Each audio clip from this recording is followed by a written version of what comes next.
लाना क्या है, इससे अलग जाना नहीं है, इतना ही करना पड़ेगा।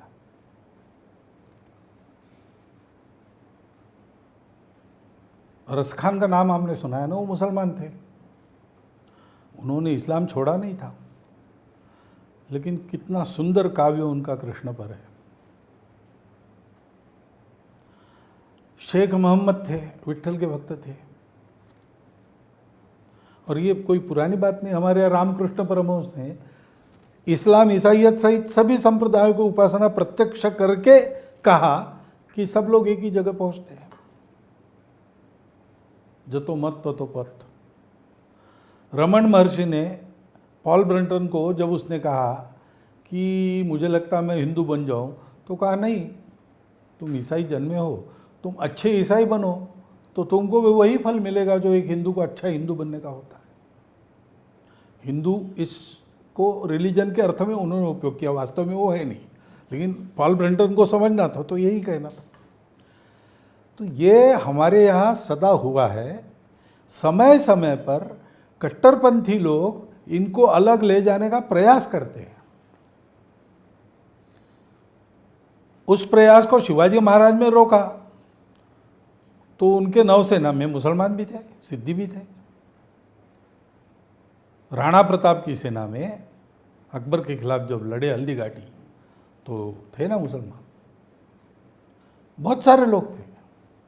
और हाँ, इतिहास के हर मोड़ पर सब लोग साथ खड़े। जब ये होता है कि भारत भक्ति जागती है, भारत के संस्कृति की भक्ति जागती है, भारत के पूर्वज परंपरा का गौरव जागता है, तब ये सारे भेद तिरोहित हो जाते हैं, लोग इकट्ठा आते हैं। ये जिनके स्वार्थ पर आघात करता है वो लोग बार बार अलगाव और कट्टरता फैलाने का प्रयास करते हैं।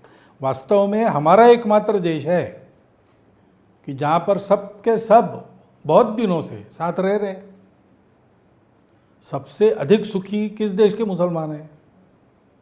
भारत के मुसलमान।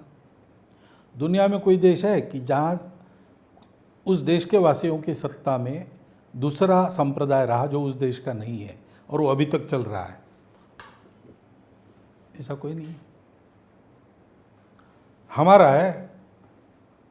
मुसलमान इस्लाम के आक्रमण के थोड़ा पहले कुछ आए, आक्रमण के साथ जोर से आए, बहुत सारा खून खराबा और लड़ाई का इतिहास, वैर का इतिहास है, फिर भी हमारे यहाँ मुसलमान है,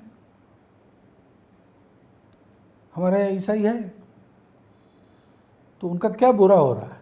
उनको तो अधिकार मिलते, संविधान था, पाकिस्तान ने नहीं दिए। हिंदुस्तान उस समय जो वातावरण था उसमें हिंदुस्तान कहता कि देखो भाई, ये मुसलमानों के लिए पाकिस्तान बना है, अब यहाँ हिंदू का चलेगा और किसी का नहीं चलेगा। लेकिन हमारे संविधान ने ऐसा नहीं किया। हमारे संविधान में सब लोग थे।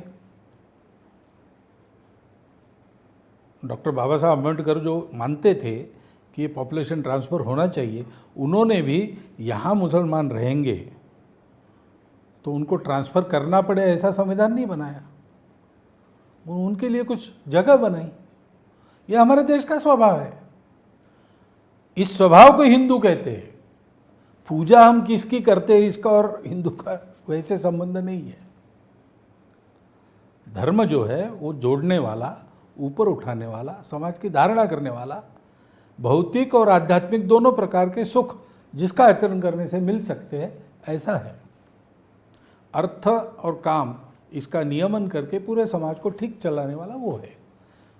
तो पूजा आपकी कोई भी हो, राष्ट्रीयता तो पूजा से संबंधित नहीं है। जब पहले पहले पाकिस्तान की बात चली थी तो उस समय मदनी साहब थे, जमायत इस्लामी के चीफ। उनकी पुस्तक है, उसमें उन्होंने लिखा है कि ये कौम का और रिलीजन का कोई संबंध नहीं। जो लोग कह रहे हैं कि हम मुसलमान हैं इसलिए हिंदुस्तान के नहीं है, वो गलत है। तो बीच बीच में कट्टरता फैलती है तो उसके हवा में भटकना नहीं, इतना करना पड़ेगा। और उसके लिए हम राष्ट्र है, एक राष्ट्र है, उस समय से चलते आए हुए राष्ट्र है, हम हिंदू राष्ट्र है। कुछ बदलना नहीं पड़ता, बुराइयां छोड़नी पड़ती, संकुचितता छोड़नी पड़ती। तो ये संभव है। और इसको मानने वाले हमको तो मिलते हैं, मुसलमान और ईसाई भी। अच्छे अच्छे मुसलमान ईसाई मिलते हैं, पढ़े लिखे मिलते हैं, उच्च पदस्थ मिलते हैं, प्रभावी मिलते हैं।